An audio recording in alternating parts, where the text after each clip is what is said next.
बहुत ध्यान से सुनिएगा। इस उपाख्यान को सुनने से जीवन में कभी कलंकित नहीं होना पड़ता। इसको कहते हैं स्यमंतक उपाख्यान। अब माताएं बहनें जानती होंगी, वो एक चौथ का चंद्रमा आता है साल में, उसको देखना नहीं चाहिए, है ना? कौन सा होवे रे बड्डन? साल भर में एक चौथ का चंद्रमा आता है ना, जिसको देखते नहीं है। कौन सा कहते हैं उसको?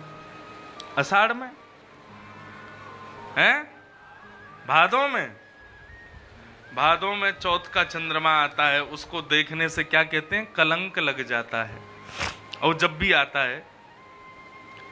लेकिन बंधुओं, यदि ये समंतक उपाख्यान यदि कोई व्यक्ति सुन ले, भागवत में ऐसा वर्णन है, वो अगर गलती से वो चंद्रमा देख लेना तो उसको कलंक नहीं लगेगा।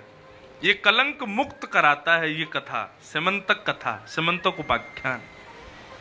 बहुत ध्यान से सुनिएगा। मैं जरूर इस कथा को मैं हर कथा में कोई कथा छोटी बड़ी कर देता हूं, लेकिन इसको जरूर सुनाता हूं। हमारे गुरुदेव की आज्ञा, ये जरूर सुनाओ, दुनिया निष्कलंकित रहे।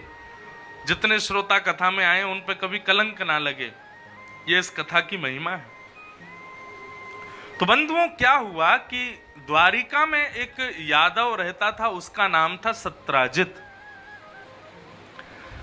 सत्राजित यादव को सूर्य नारायण ने प्रसन्न होकर के एक मणि प्रदान की, जिसका नाम है स्यमंतक मणि। इस मणि की खासियत यह है कि 6-7 घंटे इस मणि की पूजा करो, अर्चना करो, कभी पुष्प से, कभी तुलसी से, कभी कमल से अर्चना पूजन करो 6-6 घंटे तक। तो उसका परिणाम यह होता था कि ये मणि हजारों किलो सोना रोज देती थी। मणि में से प्रकट होता था ऐसा नहीं, उस मणि की ऐसी कृपा होती थी, कहीं ना कहीं से तुम्हारे पास में बहुत सारा सोना आ जाएगा। भगवान को जब ये बात पता चली तो द्वारिकाधीश ने मन में विचार किया, एक अकेला व्यक्ति और हजारों किलो सोने का क्या करेगा? और वो भी ऐसा हो कि साल में एक बार मिल रहा हो तो चलो समझ में भी आता, रोज हजारों किलो सोना, इतना सारा सोना हो जाएगा, ये अकेला व्यक्ति उसका क्या करेगा? तो भगवान सत्राजित के पास गए और सत्राजित से कहा, देखो भाई, हमें पता है तुम्हारी मणि बहुत धन देती है, बहुत सोना देती है। सत्राजित तो अहम में रहता, एक अहंकार में रहता, बोले हाँ मेरी मणि बहुत सोना देती है।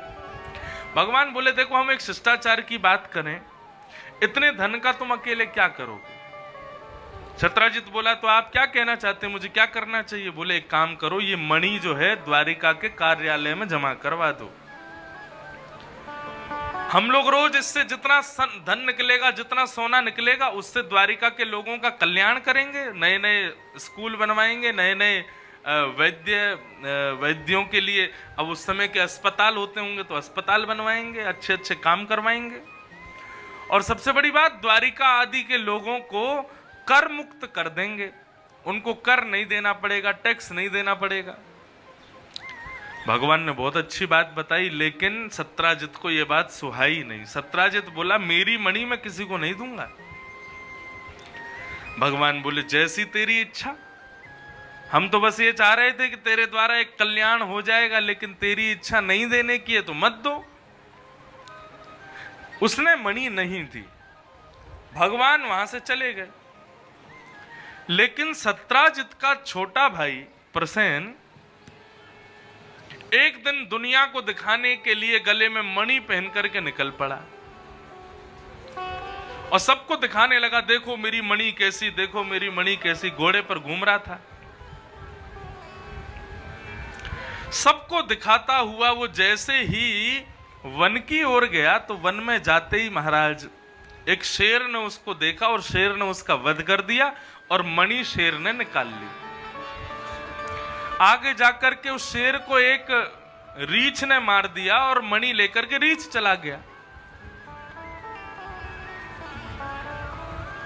एक दिन, 2 दिन, 3 दिन, 5 दिन बीत गए। जब प्रसेन लौट करके नहीं आया तो पूरी द्वारिका में सत्राजित ने हल्ला मचवा दिया कि मेरा भाई मणि पहन करके 4 दिन पहले निकला था, सबको दिखा रहा था, लेकिन पता नहीं अचानक से गायब हो गया, 4-5 दिन हो गए लौट के नहीं आया।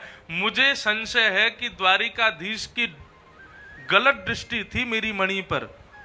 इन्होंने मेरे भाई को बंदी बना करके उसको अगवा करके मणि को चुरा लिया है। ऐसी ऐसी गलत निंदा भगवान की कर दी किसने? सत्यराजित ने।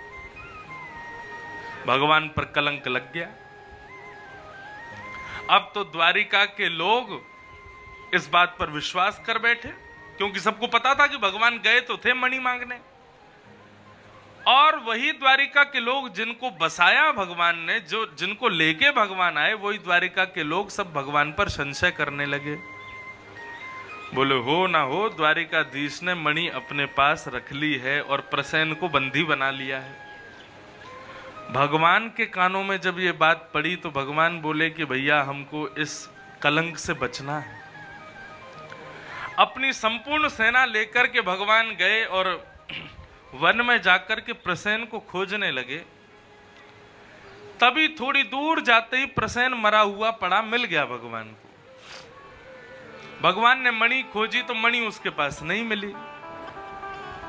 तभी वहां शेर के पंजों के निशान देखे तो भगवान उसके पीछे पीछे गए। आगे जाके देखा तो शेर भी मरा पड़ा है। वहां रीछ के पैरों के निशान देखे तो भगवान उसके पीछे पीछे गए।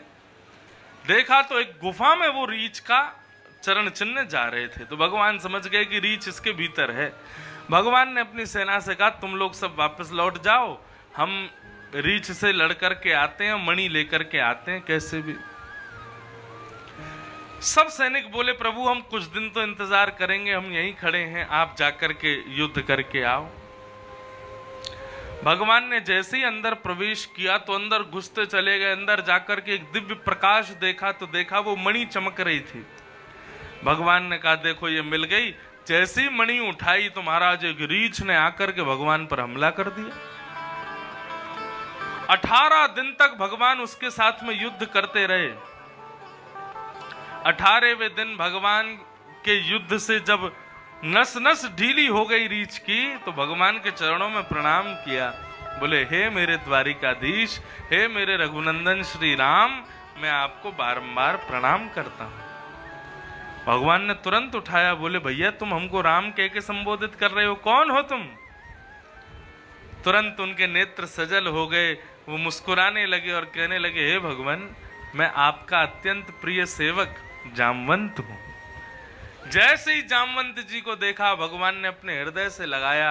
भगवान ने खूब उनको स्नेह प्रदान किया। बोले वाह जामवंत जी, आपका बड़ा मंगल दर्शन हुआ। जामवंत जी चिरजीवी हैं और इनकी आयु बहुत बड़ी है। भगवान